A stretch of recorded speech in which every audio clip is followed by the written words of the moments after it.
ඔයාලට පේනවද මගේ මේ පිටිපස්සෙන් තියෙන අපූර්ව පරිසර පද්ධතියක්. මේ වගේ වතුර පහරක් දෙපැත්තේ තියෙන පරිසර පද්ධතියට අපි කියන්නේ ජලාශ්‍රිත පරිසර පද්ධතියක් කියලා. එහෙම නැත්නම් රිපේරියන් හැබිටාට් එකක් කියලා. එතකොට බලන්න මේ ජලාශ්‍රිත පරිසර පද්ධතිය මොකද වෙලා තියෙන්නේ? මේ දෙපැත්තෙම තියෙන ශාක මේ ජලාශ්‍රිත පරිසර පද්ධතියට නැමිලා තියෙනවා. ඉතින් මේ ජලය මෙහෙම ගලාගෙන යනවා. ශාක අර විදිහට දෙපැත්තෙන් ජලයට නැමිලා තියෙනවා. එහෙනම් ඔයාලා නිකමටවත් හිතුවද ඇයි එහෙම ශාක වලට තිබ්බනේ කෙලින්ම ගිහිල්ලා මේ ජලාශ්‍රිත පරිසර පද්ධතියට නිදහසේ ඉන්න දෙන්නේ. එහෙම නැතුව ඇයි මේ නැමුනේ? ඒකට විද්‍යාත්මක හේතුවක් තියෙනවා. හේතු කීපයක් තියෙනවා. එකක් තමයි අපි දන්නවා ශාකයක වර්ධනයට පැවැත්මට අත්‍යවශ්‍යයි හිරු එළිය. එයාට ආහාර නිෂ්පාදනය කරගන්න. එතකොට අපි 9 ශ්‍රේණිය අර විද්‍යාවට ඉගෙන ගන්නේ ඔක්සින් කියලා හෝමෝනයක් ගැන. මේ ඔක්සින් හෝමෝන විසින් මොකද කරන්නේ? ශාකයේ දැන් කැලේ ඇතුලේ හිරු එළිය අඩුයිනේ. හිරු එළිය අඩු නිසා ශාකයේ ඒ හිරු එළිය අඩු පැත්තේ තියෙන සෛල ඔක්සින් මැදිහත් වෙලා වේගෙන් වර්ධනය කරනවා. වේගෙන් වර්ධනයේදී මොකද වෙන්නේ? මේ ශාක අතු මේ ජල පහර දෙසට නැමිලා වැඩෙන්න පටන් ගන්නවා. එතකොට මොකද වෙන්නේ? අපි ඒකට කියනවා මේ ෆොටෝට්‍රොපිසම් කියලා. එහෙම නැත්නම් ආලෝකයේ අවශ්‍ය නිසා මේ දිය පහර දෙසට නැමිලා වර්ධනය වෙනවා. එතකොට මේක ප්‍රභාව අනුවර්තනයක් නැත්නම් ප්‍රභා අනුවර්තනයක් කියලා කියනවා. ආලෝකයට අනුවර්තනය වීම. ඒ විතරක්ද?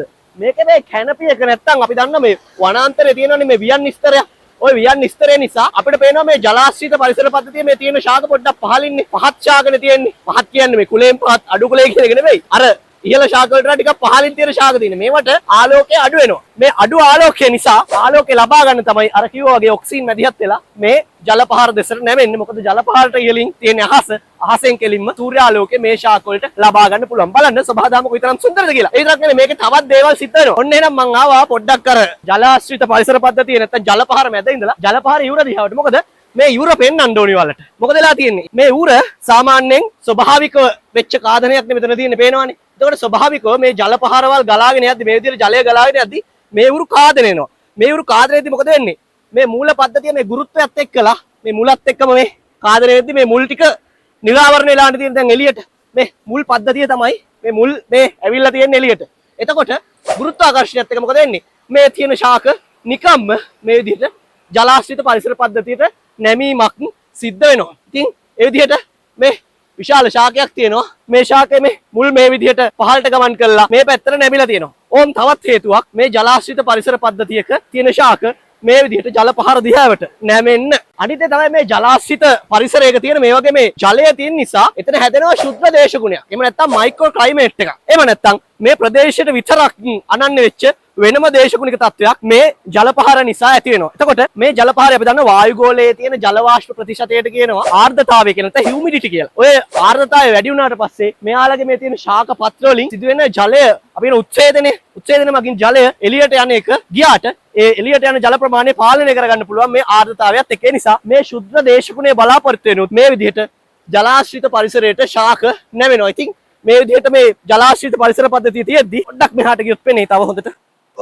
ඔය විදිහට ජලාශ්‍රිත පරිසර පද්ධතිය තියෙද්දි මේ ජලාශ්‍රිත පරිසර පද්ධතියේ මේ දෙපැත්තේ තියෙන ශාක මේ විදිහට නැමිලා හැදිලා තියෙනවා. ඒකට හේතුව එහෙනම් හේතු කිහිපයක් අපි සාකච්ඡා කළා.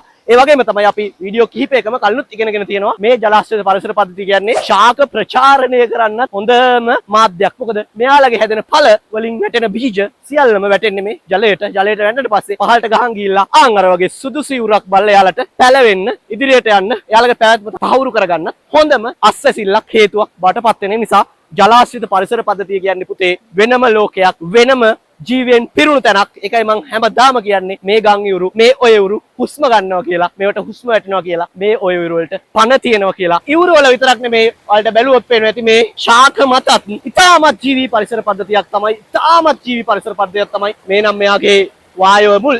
ඉතාමත් ජීවී පරිසර පද්ධතියක් තමයි මේ ජලාශ්‍රිත පරිසර පද්ධතිය. ඒ නිසා ජලය වගේම ජලාශ්‍රිත පරිසර පද්ධතියත් රැක ගන්න ප්‍රධාන වශයෙන්ම මේක විනාශ වෙන්න ලොකුම හේතුවක් තමයි මොකක්ද? අපි දන්නවා වැලි ගොඩ දැමීම. මේ වගේම සමහර ප්‍රදේශවල මැණික් හොයන්න මේ ඉවුරු කපලා ඒවා ගරනවා. එතකොටත් මේ ජලාශ්‍රිත පරිසර පද්ධතිය ඉවුරු විනාශ වෙලා ඉවුරු වල තියෙන ශාක විනාශ වෙනවා. ශාක වලට අලුතෙන් වැඩෙන්න තියෙන පස එහෙම නැත්නම් මාධ්‍ය එහෙම නැත්නම් වැඩෙන්න තියෙන පරිසරය විනාශ වෙනවා. හරියට නිකන් ගෙයක් කඩලා දානවා වගේ වැඩක් කියනවා.